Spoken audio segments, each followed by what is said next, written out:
मध्य प्रदेश महिला पर्यवेक्षक की जो है पोस्टें हैं जो इंक्रीज होने और बढ़ने की जो बातें की जा रही थी कि 1200 पोस्टें बढ़ेगी, 1500 पोस्टें बढ़ेंगी, 1300 पोस्टें बढ़ेंगी, 2000 पोस्टें बढ़ेंगी, उन सभी की सभी सच्चाई क्या है मैं यहाँ पर आप सबको को सीधे शब्दों में बताना चाहता हूँ। सीधी बात, नो बकवास हम यहाँ पर करने वाले हैं दोस्तों, आप सभी लोग जानते ही। यहाँ पर दोस्तों मैं पहली बात आप सब लोगों को बताना चाहता हूँ कि जो आप लोगों ने आंदोलन किया था मेरे भाई बहनों ने, और ये आंदोलन जो है ईएसबी के सामने किया गया था, आप सब लोग जानते हैं ना, ईएसबी के सामने। लेकिन एक बात मैं यहाँ पर पहले ही आप लोगों को क्लियर कर देना चाहता हूँ दोस्तों कि ईएसबी आपका रिजल्ट समय पर नहीं दे पा रहा, आपके एग्जाम समय पर नहीं करवा रहा, और ईएसबी आप लोगों की पोस्ट कैसे बढ़ाएगा, पहली बात तो ये। जबकि ईएसबी का काम पोस्ट बढ़ाने का नहीं है, बल्कि ईएसबी का काम है कि वो पेपर करवाएगी। वो एक संस्था है जो कि एक वैसे तो फर्जीवाड़ी संस्था है, घोटाले वाली संस्था है, आप सब लोग जानते हैं, ये बिल्कुल निष्पक्ष है।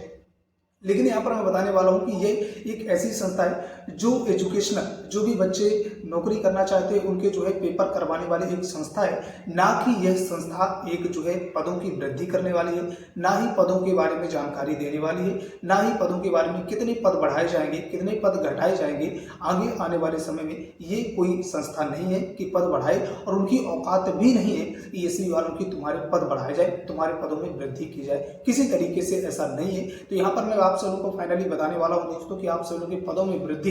नहीं होने वाली, ये तो मैं आप लोगों को लिख कर दे सकता हूं कि पदों में वृद्धि नहीं होगी।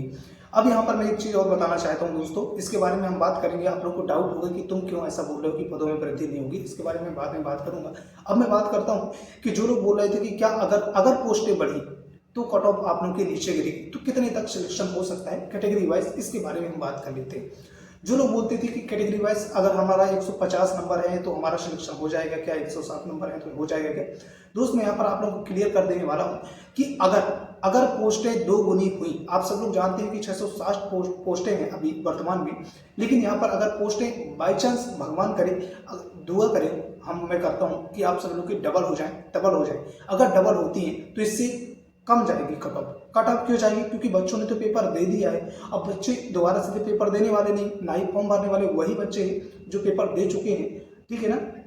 फाइनली पेपर दे चुके हैं और बस उनका सिलेक्शन बाकी है। तो देखिए अगर पोस्टें बाई चांस बढ़ी भी, तो अगर पोस्टें दुगनी हुई तो कट ऑफ जरूर नीचे गिरेगी। तो जिसका सिलेक्शन 160 नंबर में, 150 नंबर में होने वाला था, उसका सिलेक्शन जो है यहाँ पर 130 135 नंबर पर चला जाएगा। क्यों? क्योंकि सीधे 50% अगर पोस्टें बढ़ती हैं, ठीक है ना, और 50% से ज़्यादा, तो उससे भी कहीं ज़्यादा आप लोग की कट ऑफ गिर जाएगी।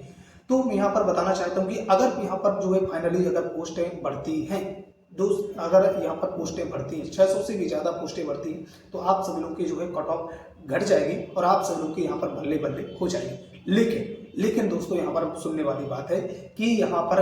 मैं फिर एक बार बता देना चाहता हूँ कि मध्य प्रदेश कर्मचारी चयन मंडल आयोग कोई पोस्टों के इंक्रीज करने वाला नहीं है, पोस्ट बढ़ाने वाली संस्था नहीं है, बल्कि वह एक पेपर करवाने वाली संस्था है। और जो लोग भी ये बोल रहे हैं कि हमने जो तो ईएसबी के सामने जाकर वहाँ आंदोलन किया था, ये किया था, फलाना किया था, तो पोस्ट बढ़ेगी, ऐसा कुछ भी नहीं, क्योंकि ईएसबी के बस में कुछ है नहीं। वो तो जिन विभागों में भर्तियाँ खाली रहती हैं वो PHU क्यू के यहाँ जाती हैं अंडर में, और उन्हें पता होता है कि कितनी पोस्टें खाली हैं। वो वापस जाकर जो है ईएसबी को देते हैं कि हमारे पास इतने पदों पर जो है हमें भर्ती करना है, तो तुम्हें इतने पदों पर जो है पेपर करवाना है। तो वो सीधे उनको शेड्यूल दिया जाता है और वो अपना शेड्यूल जारी करके कब करवाएंगे, कितने दिनों में करवाएंगे, वो अपनी जो है सारी की सारी जानकारी दे देते हैं, ठीक है ना। तो क्या मैं यहाँ पर आप लोग क्लियर कर पाया हूँ कि आप सब लोग को इस बात से अंदाजा लगा सकते हैं कि ईएसबी पोस्ट नहीं बढ़ाता, और यहाँ पर मुझे भी दिखती संभावना पोस्ट बढ़ाने की, क्योंकि जिन पदों में भर्ती करनी थी उन पदों में तो ये कर नहीं पाए, तो यहाँ क्या खाक कर पाएंगे, अब मुझे बताओ।